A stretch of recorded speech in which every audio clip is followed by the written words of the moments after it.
Sebelum kita memulai ibadah di minggu pagi ini, mari kita saksikan bersama video klip pelayanan Gereja Reformasi Indonesia bersama mitranya Mika dan Pama.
Jemaat, saya undang untuk bangkit berdiri.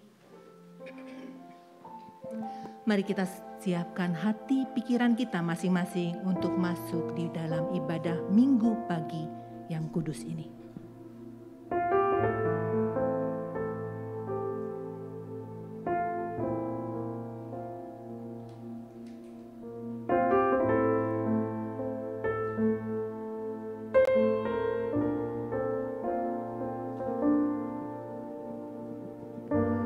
Bersorak-soraklah bagi Tuhan, hai seluruh bumi. Beribadahlah kepada Tuhan dengan sukacita. Datanglah ke hadapannya dengan sorak-sorai. Ketahuilah bahwa Tuhanlah Allah. Dialah yang menjadikan kita dan punya Dialah kita, umatnya dan kawanan domba gembalaannya. Masuklah melalui pintu gerbangnya dengan nyanyian syukur, ke dalam pelatarannya dengan puji-pujian. Bersyukurlah kepadanya dan pujilah namanya, sebab Tuhan itu baik, kasih setianya untuk selama-lamanya, dan kesetiaannya tetap turun-temurun. Amin.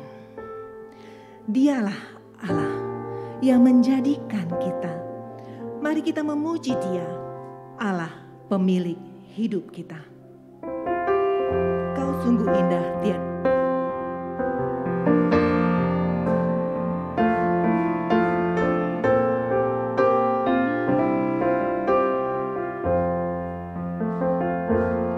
Kau sungguh indah, tiada taranya, sungguh menakjubkan, sungguh menakjubkan,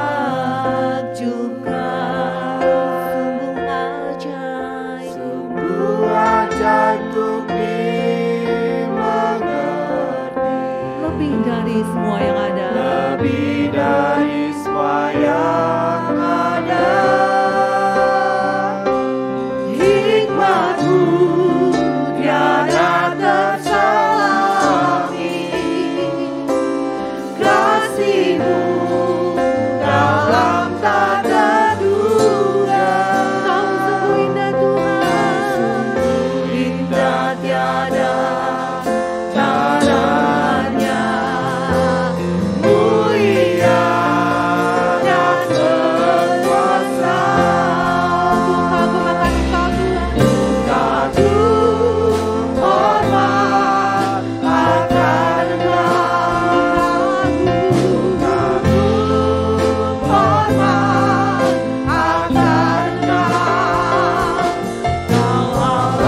Kami bersyukur dan berterima kasih bahwa di minggu yang kudus ini kami diberi kesempatan untuk boleh datang dan hadir di tempat ini.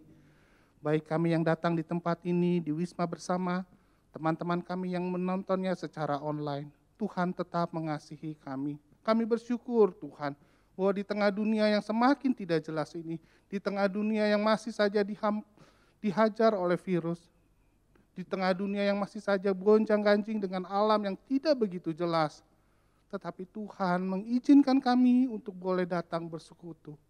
Kami tahu Tuhan bukan karena kami baik, karena ada banyak orang yang jauh lebih baik dari kami.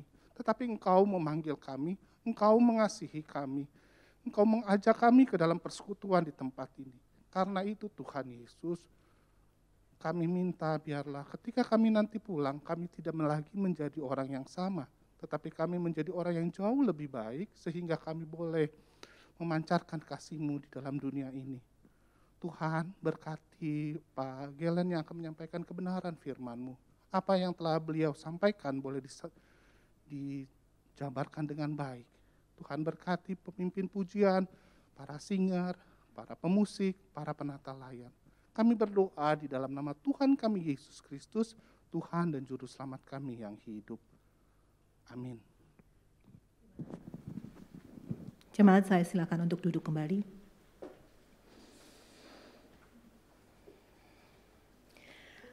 Allah yang menjadikan kita, juga Allah yang menjadikan manusia-manusia yang hidup berdampingan dengan kita. Apakah pada saat kita berinteraksi dengan sesama kita, kita telah melakukan hal-hal yang tidak berkenan di hadapan Tuhan, menyakiti hati sesama kita melalui perkataan kita, atau terkadang kita enggan untuk mendengar keluh kesah sesama kita. Lagu ini menyadarkan kita akan hal tersebut dan mengajak kita untuk bertobat dan mohon ampun kepadanya.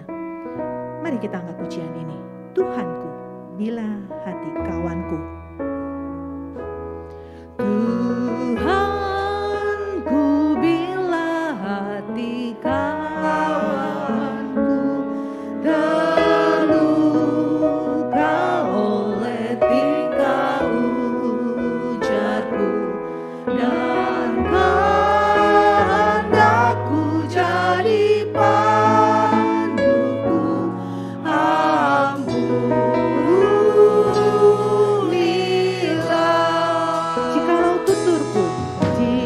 Jikalau tuturku tak semena, dan aku tolak orang berkesan, pikiran dan tuturku bercela, ampunilah.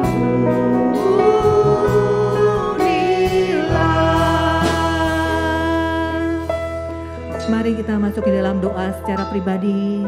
Akui dosa dan kesalahan kita.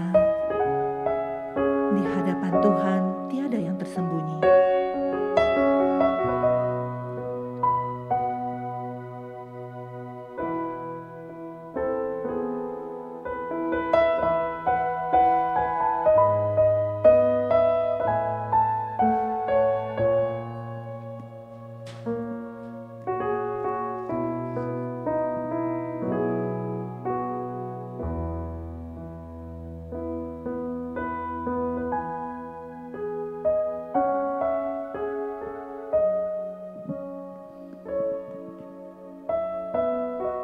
Tuhan kami yang baik,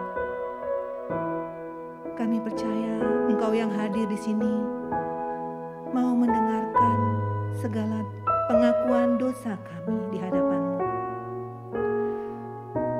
Ampuni kami Bapa, kasihanilah kami, sucikan kami Tuhan, sehingga kami boleh layak disebut sebagai murid-Mu yang sejati, pengikut Tuhan yang sungguh mendengar dan menurut akan firman-Mu.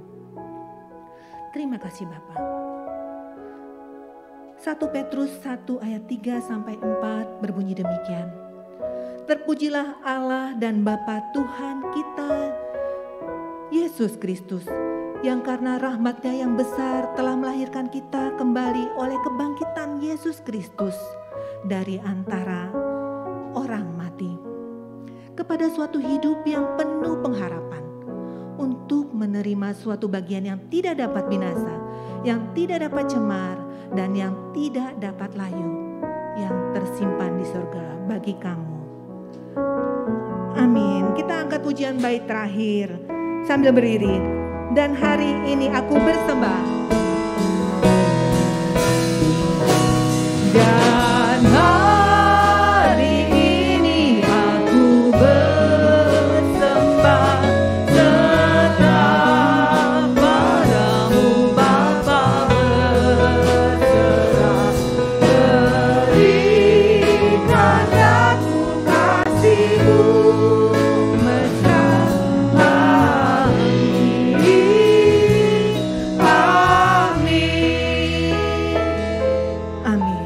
Bapa kita begitu baik, Dia akan mengampuni dosa dan kesalahan kita, asal kita sungguh-sungguh bertobat di hadapan-Nya. Jemaat yang dikasihi Tuhan, jika kita diberikan kesempatan untuk meminta apa saja kepada Tuhan, apakah yang akan kita minta kepadanya? Kekayaankah, kecantikan atau kegantengankah, atau apa? Teman yang banyak, atau bisa jalan-jalan kemana aja? Pemazmur tidak demikian. Dia hanya meminta satu hal, yaitu diam di rumah Tuhan seumur hidupnya. Apakah itu menjadi permintaan kita juga bersama? Kita akan pujian ini bersama, dan sambil menyapa kanan kiri depan belakang, panjatkan sinar kasih-Mu kepada teman-temanmu. Satu hal telah ku minta kepada Tuhan, itulah yang ku ingin. Apa permintaan kita? Diam di rumah Tuhan seumur hidupku, menyaksikan kemurahan Tuhan, dan menikmati baiknya, dan menikmati kuasa-Nya, dan menikmati kasih-Nya, dan menikmati firman-Nya. Jemaat saja, jemaat saja.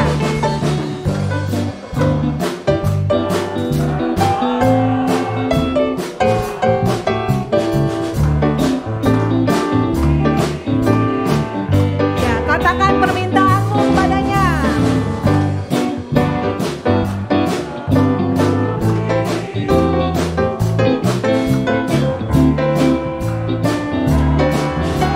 Bersama-sama dan menikmati, dan menikmati baiknya, dan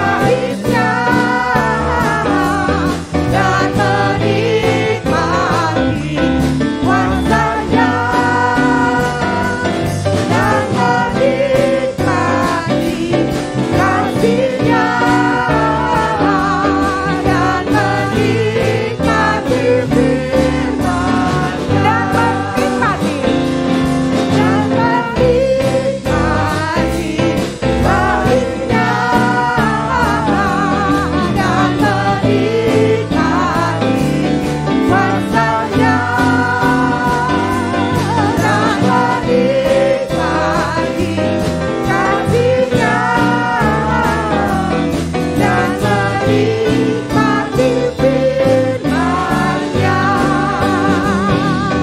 dan menikmati firman-Nya,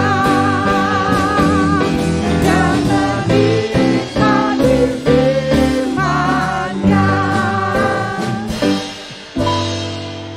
Mari kita yang telah menikmati kemurahan-Nya, mewartakan kemuliaan dan kebesaran-Nya. Mari kita semua umat pilihan Allah.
kebenaran-Mu itu bagianku.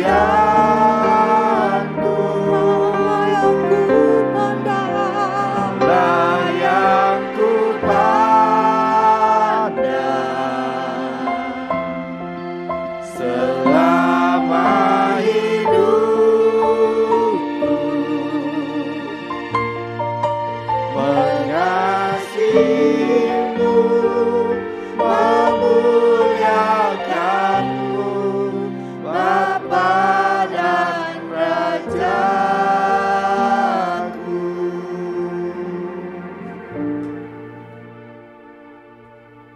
Biarlah kehidupan kami senantiasa memandang kepada Engkau, seraya kami beribadah kepada Tuhan, melalui pujian pengagungan kami kepada Engkau. Kiranya Tuhan yang berkenan. Dan tibalah saatnya bagi kami untuk disapa, dilawat oleh kebenaran firman Tuhan. Sehingga firman Tuhan yang boleh menguatkan kami, yang boleh mengoreksi kami, yang boleh mentransformasi kehidupan kami. Sehingga hidup kami terus-menerus mengalami pembaharuan yang berasal daripada Tuhan. Tuhan, pakai hamba-Mu di dalam keterbatasannya untuk menyampaikan apa yang seharusnya disampaikan bagi setiap kami yang mendengarnya. Nah, kiranya Roh Kudus yang memampukan kami untuk mengertinya dengan bahasa yang sederhana, dan terlebih kami semua dimampukan menjadi pelaku-pelaku firman yang giat di dalam kehidupan keseharian kami. Berbicaralah ya Allah, karena kami sudah siap untuk mendengarkan. Di dalam nama Tuhan Yesus Kristus, Guru Agung kami berdoa, kami bersyukur. Amin. Silakan duduk. Selamat hari Minggu bagi kita semua, baik jemaat yang hadir secara onsite maupun jemaat Tuhan yang mengikuti melalui layanan YouTube. Yang menjadi tema pemberitaan firman Tuhan pada hari ini adalah Allah yang mengasihi. Kita masuk ke dalam minggu eksposisi yang pada tahun ini kita akan mengambil mulai dari kitab Maleaki. Kita buka bagian firman Tuhan dari Maleaki pasal 1 ayat 1 sampai ayat yang kelima. Maleaki pasal 1 ayat 1 sampai ayat yang kelima. Kita baca bersama-sama dengan perlahan-lahan. 1, 2, 3. Ucapan ilahi, firman Tuhan kepada Israel dengan perantaraan Maleaki. Aku mengasihi kamu, firman Tuhan, tetapi kamu berkata, dengan cara bagaimanakah engkau mengasihi kami? Bukankah Esau itu kakak Yakub? Demikianlah firman Tuhan. Namun aku mengasihi Yakub, tetapi membenci Esau. Sebab itu aku membuat pegunungannya menjadi sunyi sepi, dan tanah pusakanya kujadikan padang gurun.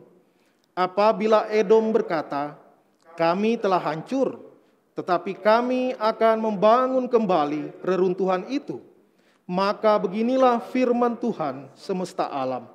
Mereka boleh membangun, tetapi aku akan merobohkannya, dan orang akan menyebutkannya daerah kefasikan, dan bangsa yang kepadanya Tuhan murka sampai selama-lamanya. Matamu sendiri akan melihat, dan kamu sendiri akan berkata, Tuhan Maha Besar sampai di luar daerah Israel. Sedemikian jauh pembacaan firman Tuhan. Berbahagialah kita yang membaca, merenungkan, dan melakukan firman Tuhan di dalam kehidupan kita hari lepas hari. Kalau kita mencari tahu konteks historis dari penulisan kitab Maleaki ini, ya, ketika puncak kejayaan bangsa Israel berada di tangan Raja Daud. Tetapi kemudian setelahnya, kerajaan ini terpecah menjadi dua. Maka terjadi menjadi kerajaan utara dan kerajaan selatan. Yang utara disebut Israel, yang selatan disebut dengan Yehuda. Dan di dalam perjalanan waktu, bangsa Israel atau kerajaan utara banyak melakukan kawin campur. Mereka menikah dengan wanita dari bangsa-bangsa lain yang tidak menyembah Allah. Bukan karena Allah mengajarkan rasisme kepada bangsa Israel, tetapi semata-mata karena waktu itu hampir semua apa agama rajanya, maka itulah agama rakyatnya. Maka ketika bangsa Israel mengadakan pernikahan dengan bangsa lain, seringkali dan memang berulang-ulang terjadi bahwa akhirnya mereka mengikuti kepercayaan dari pasangannya. Dan bukan hanya rakyat jelata yang mengalami, bahkan sekelas raja yang paling bijaksana, Salomo, dikatakan tidak ada raja sebijaksana dia. Sebelumnya tidak, setelahnya juga tidak. Oleh karena dia banyak menikahi wanita-wanita yang bukan dari Israel, maka akhirnya pada satu masa dia mencondongkan hatinya kepada ilah-ilah lain. Dan itulah yang terjadi. Akhirnya bangsa ini terpecah dua, dan kemudian yang utara lebih buruk. Karena itu abad ke-7 sebelum Masehi mereka sudah ditaklukkan oleh bangsa Asyur. Dan 100 tahun lebih setelahnya bangsa Yehuda atau kerajaan Israel Selatan juga ditaklukkan oleh kerajaan Babilonia di bawah pemimpinnya Raja Nebukadnezar. Ya, susah bilangnya. Kalau saya bilang nekatnya besar. Ya, hebat dia. Yang begitu gagah berani sampai sekarang diingat. Nama Nebukadnezar begitu tersohor. Dan kemudian bangsa Yehuda ini dibawa ke bala tanah pembuangan. Kemudian setelah genap masanya mereka kembali ke Yerusalem. Ya, tetapi mereka dibawa ketika mereka kembali kepada Yerusalem, mereka belum merdeka. Mereka tetap di bawah penjajahan bangsa Persia.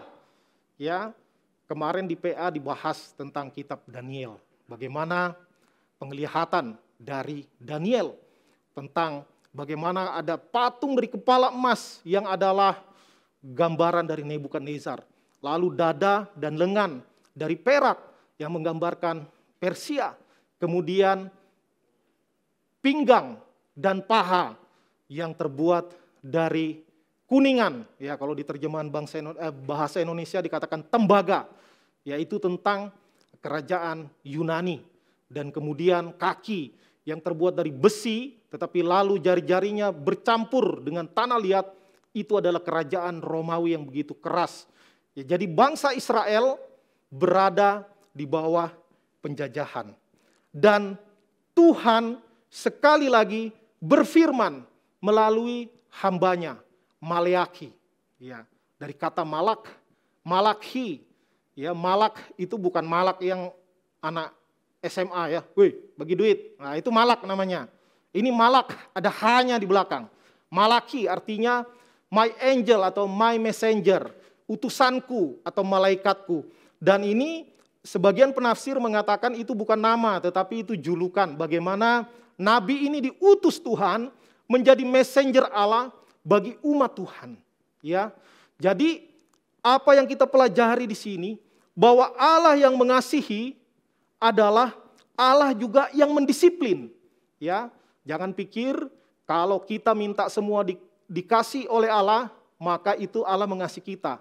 Sebenarnya tidak mungkin demikian.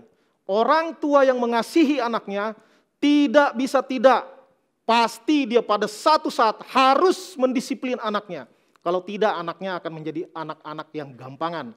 Anak-anak yang manja, anak-anak yang cengeng, anak-anak yang tidak tahan uji. Ya, karena itu mengasihi harus diimbangi juga dengan disiplin. Dan disiplin adalah juga gambaran dari kasih. Karena itu Allah yang mengasihi membiarkan bangsa pilihannya sendiri masuk ke dalam pembuangan. Supaya apa? Supaya mereka bertobat, supaya mereka berubah. Dan kemudian Allah dengan kasih-Nya kembali memberitakan firman-Nya melalui perantaraan Maleaki. Ya, kalau kita baca di ayat 1, hanya dikatakan ucapan ilahi, firman Tuhan kepada Israel dengan perantaraan Maleaki. Kalau kita membaca terjemahan di bahasa Inggris, meaning-nya lebih dalam, lebih deep. Ya, dikatakan the burden of the word of God to Israel by Malachi. Ada dikatakan burden, bahkan terjemahan lain katakan heavy burden. Ada beban yang berat yang diucapkan oleh Allah melalui perantaran Maleaki. Dan di sini kita bisa belajar bagaimana Allah di dalam kasih-Nya, ya, Dia memberikan firman yang berat kepada Maleakhi untuk disampaikan kepada umat Tuhan. Karena apa? Ya, karena umat ini memang sudah stres, sudah frustasi karena mereka berada di bawah penjajahan demi penjajahan. Bangsa kita hanya dijajah 3,5 abad. Ya, bangsa Israel itu dijajah dari kerajaan ke kerajaan. Bahkan baru muncul tahun 1947.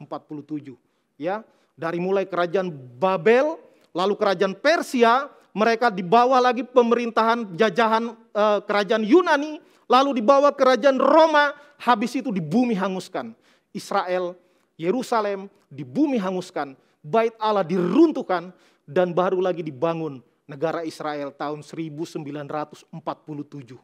Ribuan tahun mereka dijajah dan bahkan sudah sempat hilang dari muka bumi. Ya, tetapi di sini Tuhan memberikan firman yang berat kepada Maleakhi dan Dia membuka dengan kalimat yang begitu manis. Dikatakan apa? Aku mengasihi kamu. Ya, kalau kita baca keseluruhan kitab Maleakhi ini memang tegurannya luar biasa. Ada banyak sekali kemarahan Tuhan yang dinyatakan melalui Nabi Maleakhi. Karena memang mereka ini, ya kalau kita mau pakai bahasa yang agak sarkastik, ya mereka ini bangsa yang brengsek. Ya, mereka umat Tuhan yang brengsek. Ya, mereka kalau kita baca perikop berikut-berikutnya, itu mereka kalau mempersembahkan korban kepada Tuhan, binatang-binatang yang cacat, dikatakan binatang yang buta. Lalu imam-imamnya juga menyeleweng, terjadi korupsi di bait Allah. Lalu terjadi juga mereka kawin campur dengan bangsa lain, akhirnya imannya condong kepada ilah-ilah lain. Sekali lagi ini bukan rasisme, karena Alkitab mencatat ada satu tokoh yang bukan orang Israel asli, orang Moab, yaitu Rut.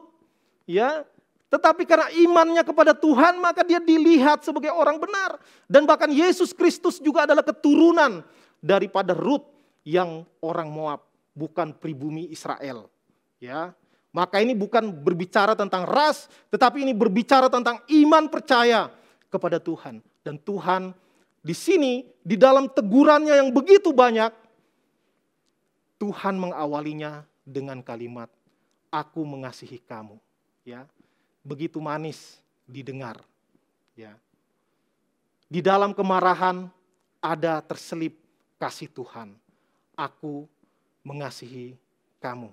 Ini kalimat yang luar biasa dan bisa didalami terus secara doktrinal, secara praktikal, secara pastoral, ya, dimulai dengan aku mengasihi kamu.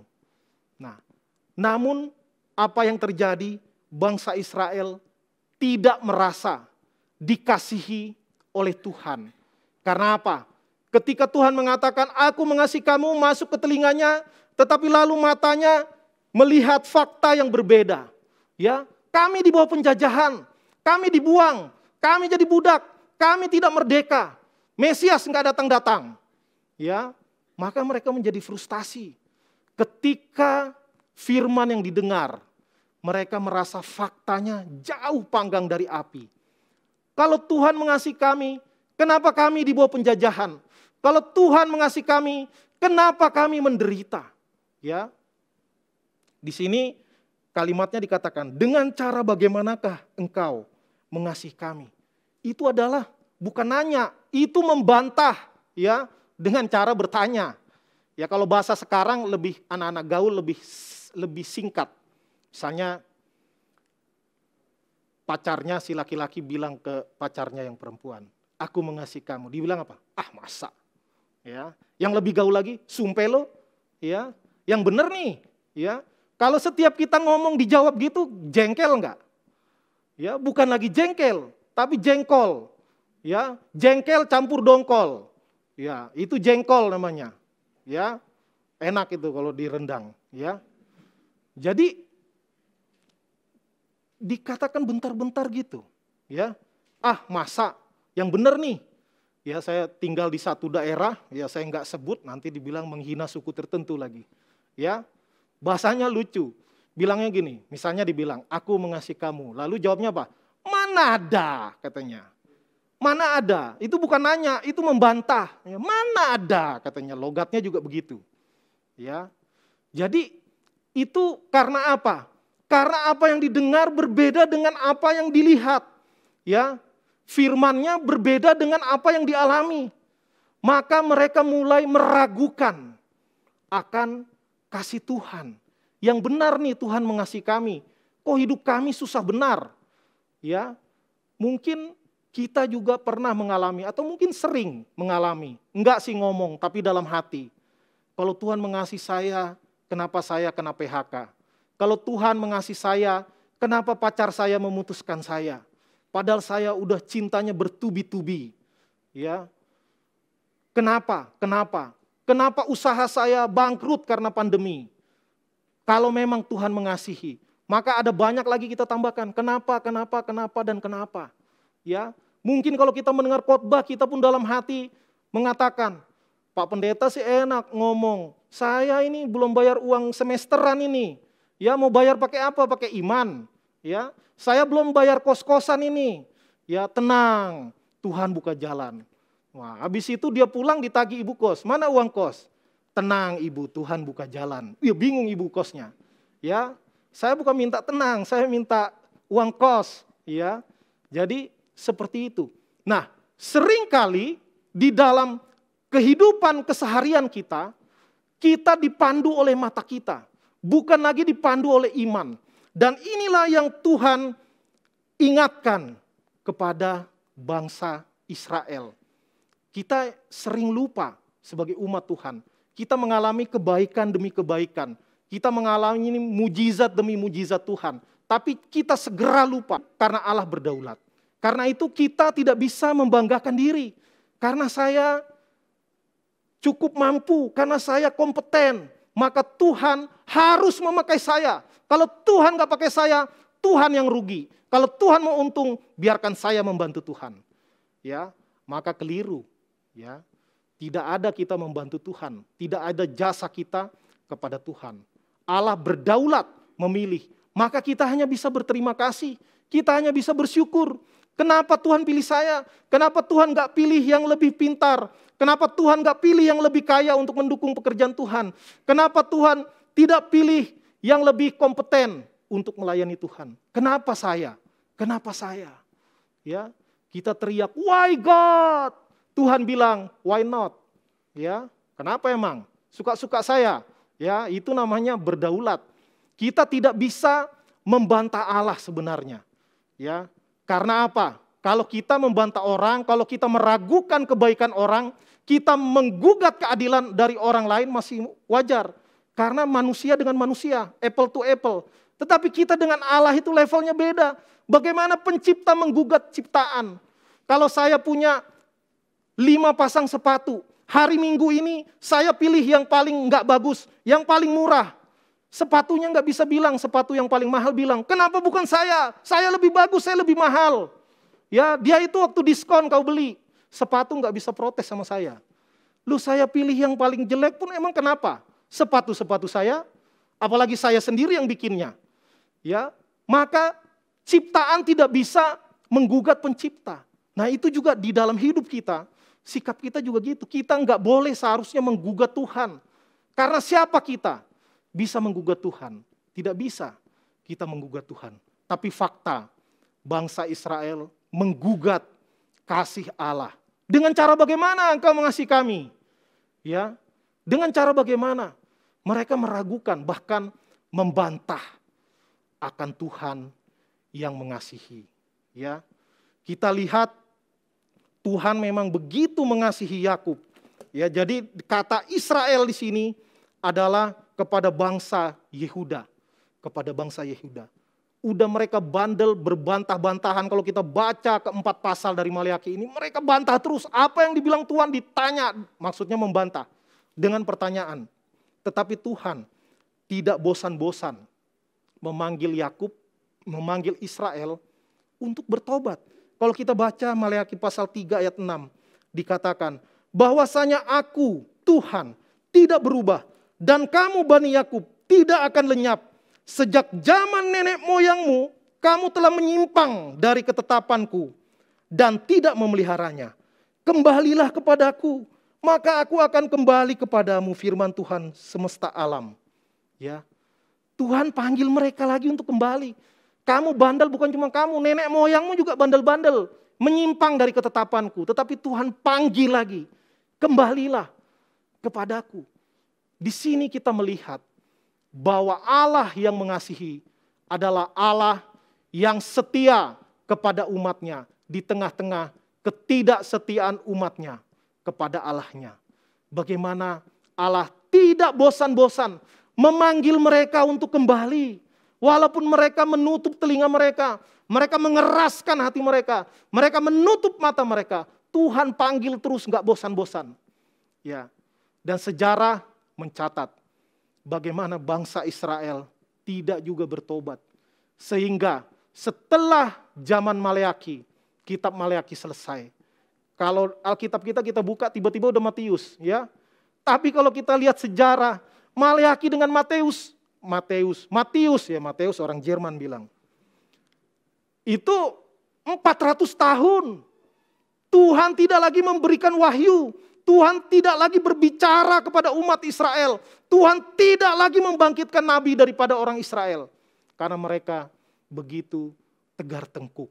Nah, kalau kita masih ditegur Tuhan, itu tanda Tuhan masih sayang. Sama kayak bapak-bapak, mama-mama marahin anaknya. Ya kan? Pasti kita bilang apa? Papa marah sama kamu karena papa sayang sama kamu. Ya. Kalau orang tua tidak lagi menegur kesalahan anaknya, maka kita sedang menspoil anak kita, merusak anak kita. Ya, Tuhan juga begitu. Tuhan menegur umatnya, Tuhan memanggil umatnya, meminta umatnya untuk bertobat. Ya, supaya umatnya kembali ke jalan yang benar. Dan akhirnya memang Yesus Kristus, kalau kita lihat dari kacamata sejarah, akhirnya Yesus, Allah mengutus anaknya yang tunggal untuk turun tangan. Ya, kalau tidak turun tangan kita nggak ada harapan. Ya, bukan berarti Allah kebingungan gimana nih caranya lagi mau menyelamatkan umat, bukan. Ya, jangan lihat dari situ. Secara iman kita tahu bahwa kedatangan Yesus Kristus sudah direncanakan sejak permulaannya, sejak dunia belum ada. Tuhan di dalam kemahatauannya sudah tahu apa yang akan terjadi setiap detil. Ya. Tetapi kalau kita lihat dari kacamata historis, maka kebebalan hati Israel membuat Tuhan tidak lagi berbicara kepada umatnya selama 400 tahun. Sampai Yesus datang ke dunia. Dan akhirnya memang manusia tidak bisa diharapkan untuk memenuhi standar yang Tuhan tetapkan.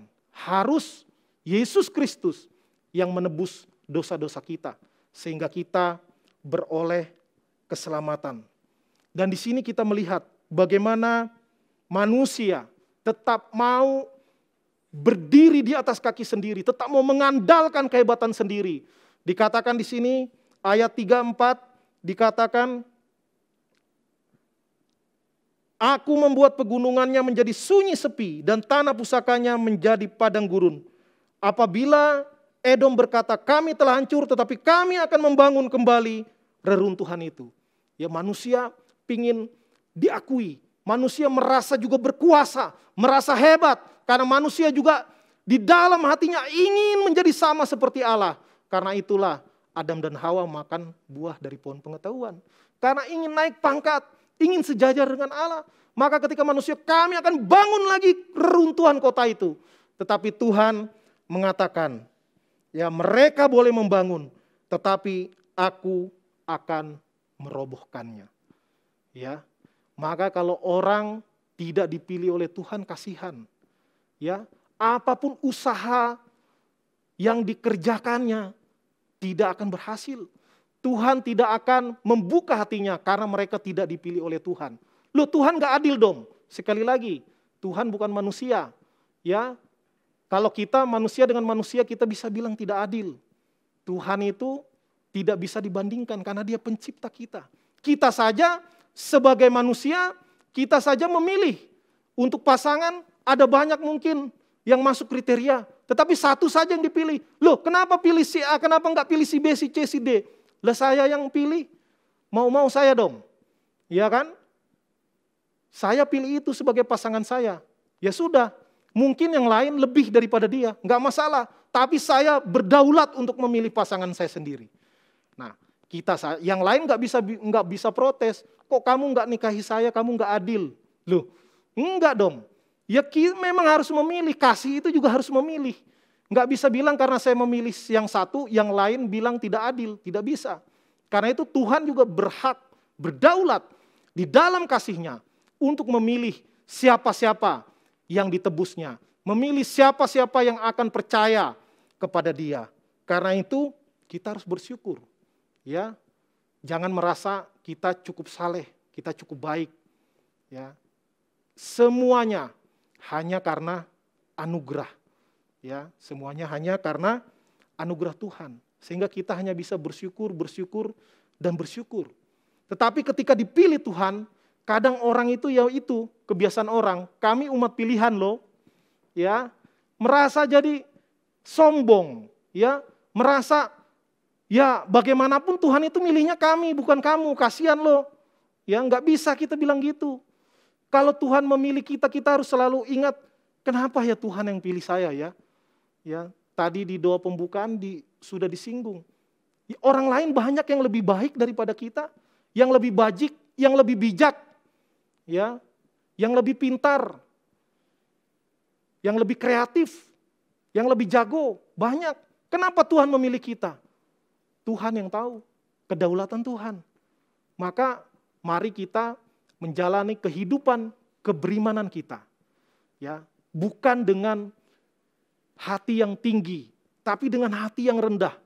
Ya, orang yang benar selalu merasa dirinya tidak cukup baik, ya, tidak cukup hebat, tidak cukup kudus. Tetapi orang berdosa akan selalu merasa saya ini enggak jahat-jahat amat, saya ini enggak membunuh kok. Enggak korupsi, paling iseng-iseng dikit sama teman. Ya saya cukup baik loh. Nah itu justru salah. Ya, seperti Tuhan memberikan ilustrasi tentang orang Farisi dan pemungut cukai. Orang Farisi bilang, Tuhan aku bersyukur. Aku memberikan perpuluhan kepadamu. Aku melayani Tuhan, aku berpuasa. Tidak seperti dia nih. Ya, sebelahnya tahu Tuhan saya orang berdosa. Ampunilah aku orang berdosa ini. Loh Tuhan membenarkan yang berdosa. Ya, yang baik. Yang melakukan segala peraturan keagamaan dengan bagus, malah itu tidak berkenan di hadapan Tuhan. Karena dia merasa dia cukup baik. Ya, sehingga Tuhan tidak bisa tidak harus menyelamatkan saya. Wah, keliru. Mari kita selalu merendahkan diri, bukan hanya hati. Diri juga kita rendahkan di hadapan Tuhan. Karena segala kepintaran, kehebatan, segala prestasi kita, itu karena Tuhan bekerja di dalam dan melalui kita. Jangan berikan celah sedikit pun, ya, karena kejatuhan yang paling parah, kejatuhan yang dari puncak.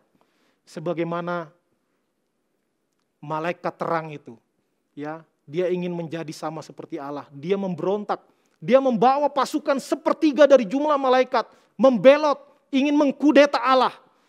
Ya, karena malaikat terang itu ingin menjadikan dirinya sama seperti Allah. Dan malaikat saja jatuh dalam dosa, apalagi kita. Ya, jangan berikan celah sedikit pun sehingga kita merasa kita bagus, kita baik. Tuhan berhutang kepada kita, enggak ada. Ya, maka melalui firman Tuhan ini, biarlah kita mengingat bahwa Allah mengasihi. Ya, ketika keadaan berbeda dengan apa yang kita percaya, mungkin kita sedang kesusahan, mungkin kita sedang sakit. Mungkin kita kena penyakit yang sukar disembuhkan. Ya, apakah kita masih percaya bahwa Tuhan mengasihi kita? Kita harus percaya. Karena iman itu melampaui kenyataan hidup. Itu namanya iman. Ya, iman itu melampaui kenyataan hidup. Percaya walaupun kita belum menerima, itu iman. Ya, orang beriman yang sejati bukan kalau Tuhan memang baik, sembuhkan saya, enggak. Sembuh enggak sembuh, Tuhan itu baik. Karena saya sembuh, saya menjalani hidup. Saya enggak sembuh, saya ketemu Tuhan, enggak ada lagi sakit penyakit. Jadi orang percaya, orang benar itu hidupnya bukan serba salah, tapi serba benar. Ya, Hidup bagi Kristus, mati adalah keuntungan. Itu hidup yang serba benar namanya. Ya, mari kita menjalani hidup dengan mengingat bahwa Allah mengasihi kita. Apapun yang kita alami, apapun yang terjadi di dalam hidup kita, Allah mengasihi kita. Bilang kepada temannya di kiri dan kanan, bilang, Allah mengasihimu. Balas lagi, mengasihi kamu juga. Iya, jadi Allah mengasihi kita. Amin, mari kita berdoa. Tuhan, kami menyadari seringkali kenyataan hidup membuat kami mulai meragukan akan kasih dan pemeliharaan Tuhan di dalam hidup kami. Tetapi firman Tuhan kembali mengingatkan kepada kami bahwa Tuhan sendiri yang menyatakan bahwa aku mengasihi engkau. Tuhan mengasihi kami. Bukan hanya sebagai jemaat Tuhan, sebagai kumpulan orang percaya. Tapi pribadi lepas pribadi. Tuhan mengenal setiap kami. Sampai ke setiap episode kehidupan kami. Tuhan tahu. Bahkan Tuhan tahu apa yang akan terjadi ke depan. Karena itu ya Tuhan, kami memohon. Kiranya kasih-Mu yang terus melingkupi hati dan pikiran kami. Sehingga kami tidak lagi meragukan kasih Allah, apalagi membantah Tuhan. Tolong kami ya Tuhan, di dalam kelemahan kami, agar kami senantiasa tunduk kepada otoritas Allah. Dan kami tetap percaya, walaupun kenyataan hidup tidak ada dasar untuk kami percaya, tetapi firman Tuhan tinggal tetap. Karena bumi akan berlalu, hanya firman Tuhan yang tinggal tetap. Karena itu tolong kami untuk tetap percaya bahwa Tuhan sungguh mengasihi kami. Karena kasih adalah natur Allah, bahkan Allah adalah kasih. Kami juga berdoa ya Tuhan, untuk jemaat Tuhan yang di minggu ini berulang tahun. Kiranya kasih-Mu senantiasa dilimpahkan di dalam kehidupan jemaat Tuhan yang sedang merayakan hari jadinya di minggu ini. Kami juga berdoa bagi jemaat Tuhan yang sedang mengalami pemulihan kesehatan, sedang sakit. Ada saudari Marsia, kiranya Tuhan yang memulihkan kesehatannya. Dan kiranya dia tetap melihat bahwa Tuhan baik di dalam kehidupannya. Ada maksud Tuhan di dalam setiap kejadian yang kami alami. Kami berdoa untuk setiap pergumulan jemaat, di dalam usahanya, di dalam pekerjaannya, keluarga besarnya, anak cucu, menantu, kiranya semua ditolong, dilawat, dipelihara oleh Tuhan.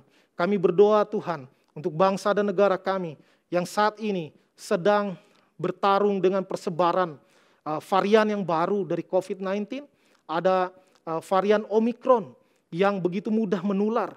Tuhan, kami memohon kiranya kami sebagai umat Tuhan menjadi bagian dari solusi dan tidak menjadi beban bagi bangsa ini. Kiranya kami tetap menjalani prokes dengan ketat sebagaimana yang dihimbau oleh pemerintah, menjadi pertolongan bagi pemerintah kami agar mata rantai ini boleh terputus dan kami semua boleh dijaga, dilindungi, ditolong oleh Tuhan.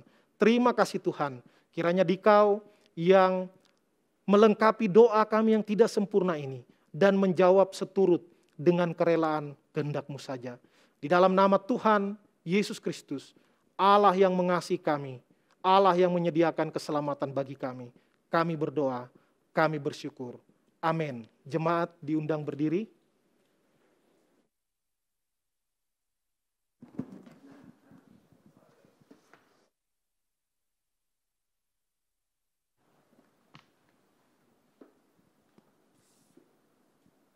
Marilah bersama-sama kita mengucapkan hukum kasih yang diajarkan oleh Tuhan kita Yesus Kristus sebagai berikut.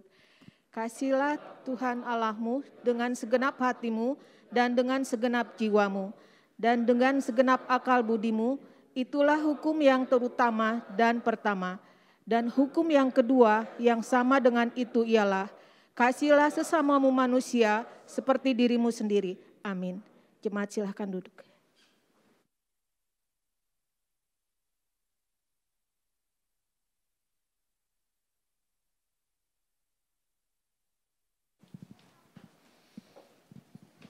Terima kasih Pak Pendeta Gelen sudah menyampaikan firman Tuhan bagi kita semua. Kiranya Tuhan menolong kita untuk dapat menjadi pelaku firman yang mengasihi sesama kita sebagaimana Tuhan telah mengasihi kita. Kita akan memberikan persembahan kita. Ada 2 kantong yang akan diedarkan, yaitu kantong hitam untuk operasional gereja dan kantong merah untuk misi GPPB.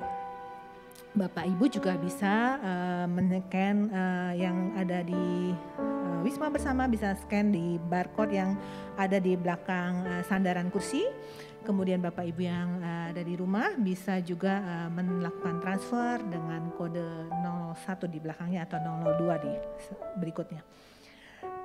Ayat pengantar persembahan diambil dari 1 Tawari 16 ayat 29 yang berbunyi demikian. Berilah kepada Tuhan kemuliaan namanya, bawalah persembahan dan masuklah menghadap Dia. Sujudlah menyembah kepada Tuhan dengan berhiaskan kekudusan. Amin. Kita angkat pujian kita. Betapa hatiku berterima kasih.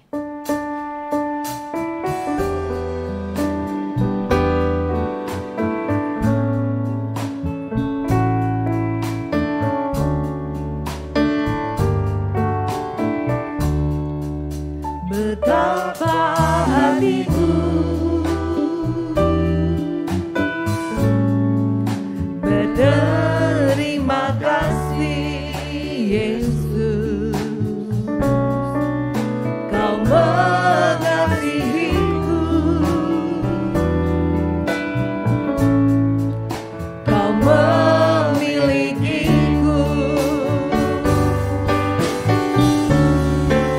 Hanya ini Tuhan persembahanku, segenap hidupku, jiwa dan ragaku. Walau memiliki harta kekayaan, tak cukup berarti untuk persembahkan. Hanya ini Tuhan permohonanku, terimalah Tuhan persembahanku.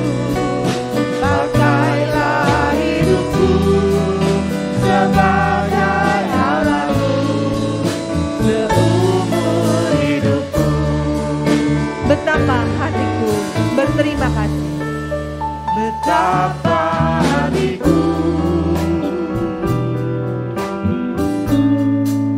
berterima kasih Yesus, Kau mengasihiku, Kau memilikiku. Mari bangkit berdiri katakan, hanya ini Tuhan. Hanya ini Tuhan persembahanku, segenap hidupku, jiwa dan ragaku.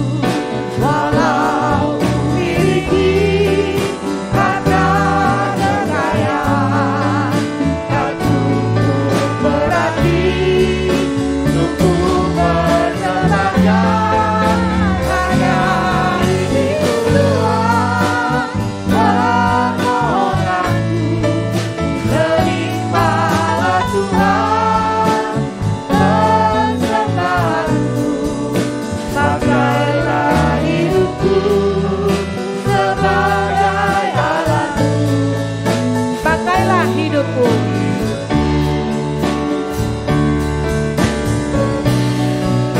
Pakailah hidupku sebagai alatmu seumur hidupku.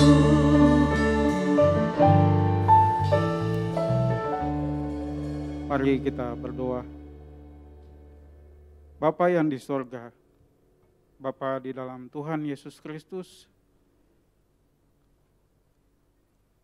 kami mengucap syukur di pagi yang indah ini karena Tuhan mengasihi kami. Kami boleh datang beribadah kepada Tuhan kami boleh menyanyi, memuji dan memuliakan nama Tuhan. Dan juga kami telah mendengarkan kebenaran firman Tuhan. Terima kasih Tuhan Yesus, di pagi yang indah ini kami mengucap syukur. Kami mengucap syukur untuk kesempatan yang Tuhan berikan bagi kami, boleh mengembalikan berkat-Mu lewat persembahan yang sudah kami kumpulkan. Firman-Mu mengajarkan kami agar supaya kami mengingat, karena seringkali kami sering lupa ya Tuhan, akan mujizat yang Tuhan lakukan di dalam kehidupan kami, akan cinta kasih Tuhan yang begitu besar di dalam kehidupan kami. Terima kasih Tuhan Yesus untuk kebenaran firman-Mu. Biarlah Roh Kudus mau menolong memampukan kami, agar supaya kami tidak hanya sekedar melihat pada diri, tapi kami boleh belajar untuk menjadi alat Tuhan yang Tuhan boleh pakai menjadi berkat bagi orang lain, dimanapun Tuhan tempatkan kami di dalam pelayanan kami, di dalam tugas dan tanggung jawab kami. Terima kasih Tuhan Yesus. Kami berdoa bagi pengurus yang mengelola persembahan ini, biarlah Tuhan mau berikan rasa takut akan Engkau, sehingga semua yang digunakan boleh bermanfaat bagi jemaat di tempat kami, dan juga bagi pelayanan yang dikerjakan oleh gereja kami ya Tuhan. Terima kasih Tuhan Yesus, ini doa dan permohonan kami, yang kami angkat hanya di dalam nama Tuhan Yesus Kristus, yang adalah korban hidup itu. Kami mau berdoa seperti yang telah Engkau ajarkan kepada kami. Bapa kami yang ada di sorga, dikuduskanlah nama-Mu, datanglah kerajaan-Mu, jadilah kehendak-Mu di bumi seperti di sorga. Berikanlah kami pada hari ini makanan kami yang secukupnya, dan ampunilah kami akan kesalahan kami, seperti kami juga mengampuni orang yang bersalah kepada kami. Dan janganlah membawa kami ke dalam pencobaan, tetapi lepaskanlah kami daripada yang jahat. Karena Engkau yang punya kerajaan, dan kuasa, dan kemuliaan, sampai selama-lama. Amin. Jemaat tetap berdiri.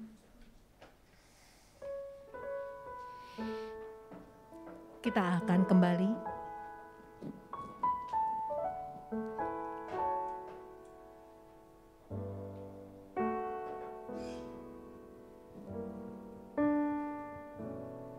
Kita akan kembali ke tengah-tengah kehidupan kita lagi.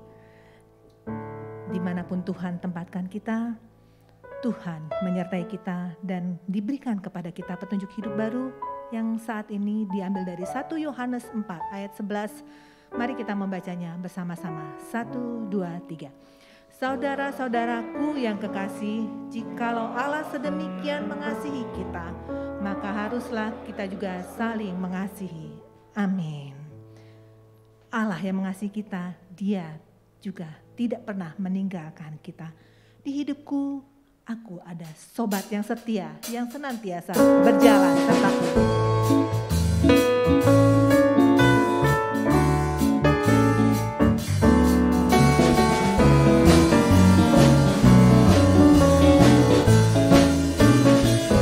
Di hidupku, ku ada sobat yang setia, yang senantiasa berjalan sertaku. Masa gelap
kita jemaat Tuhan.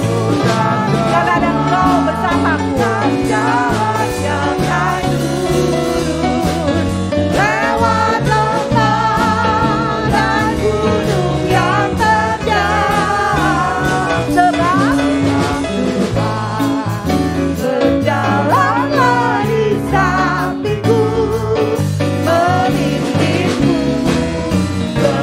Sebab Tuhan,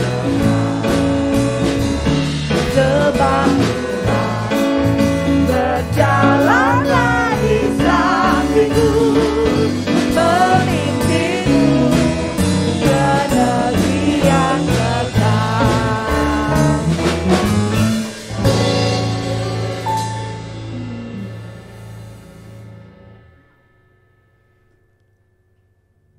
Kami bersyukur Tuhan kalau kami boleh beribadah kepada Tuhan.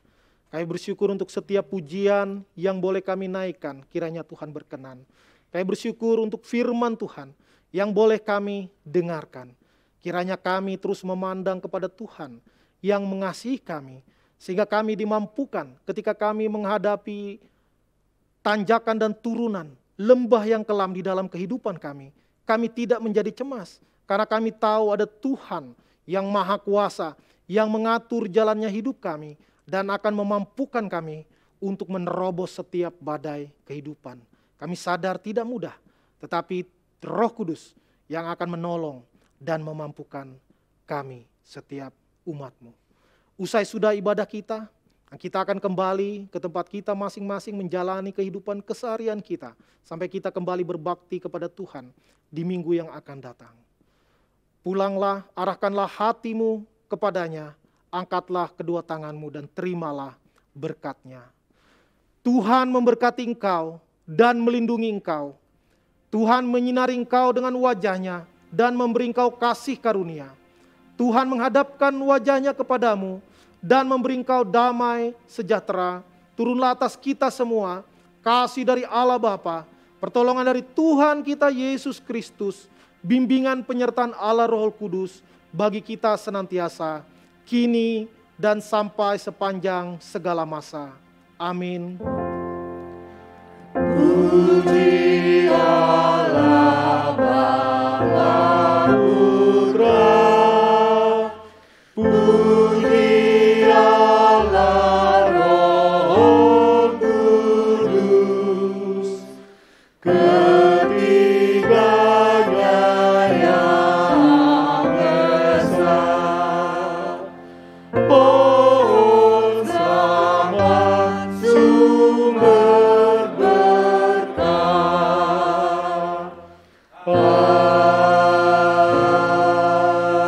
Amin. Amin. Silakan duduk bersaat teduh. Selamat hari Minggu.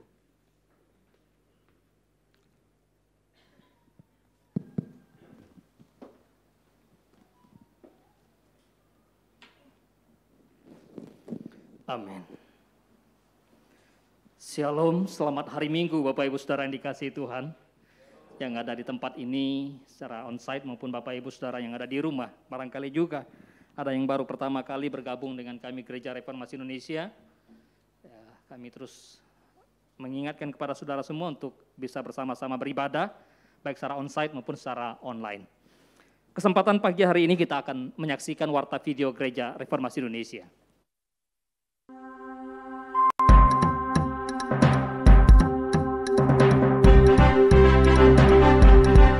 Gereja Reformasi Indonesia, misioner dan kritis, melayani, menjawab dan memenuhi kebutuhan umat di segala abad. Shalom, selamat hari Minggu bersama saya Lina, hadir menyampaikan warta sepekan Gereja Reformasi Indonesia. Ibadah tengah minggu, Persekutuan Oikumene, Rabu 26 Januari 2022, pukul 12.00 dengan tema Blessing in Disguise, akan disampaikan oleh Pendeta Gelen Marpaung di Wisma Bersama. Antioquia Ladies Fellowship, Kamis 27 Januari 2022, pukul 11.00 dengan tema komunitas yang membangun akan disampaikan oleh Pendeta Julius Mokolomban via Zoom. Bina Muda Dewasa dan Pasutri, Jumat 28 Januari 2022 pukul 19.00 dengan tema Experience God Master Plan akan disampaikan oleh Pendeta Maroja Hansijabat via Zoom. Persekutuan doa pagi Sabtu 29 Januari 2022 pukul 5.30 akan dipimpin oleh Pendeta Slamet Wiono via Zoom.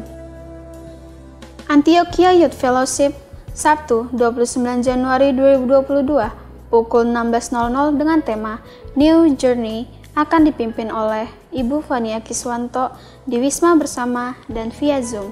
Ibadah minggu depan, Sekolah Minggu, Minggu 30 Januari 2022 pukul 9.00 yang akan dipimpin oleh tim guru Sekolah Minggu Gereja Reformasi Indonesia via Zoom. Kebaktian Umum, Minggu 30 Januari 2022 pukul 10.00 di Wisma Bersama dan live di channel YouTube Gereja Reformasi Indonesia dengan tema Mempercayai Allah Seutuhnya yang akan disampaikan oleh Pendeta Netson. Pukul 16.00 di Pacific Place dengan tema Mempercayai Allah Seutuhnya yang akan disampaikan oleh Pendeta Robert Siahaan. Kami nantikan kehadiran jemaat dalam setiap ibadah sepanjang minggu ini. Dan info lainnya yang perlu jemaat ketahui,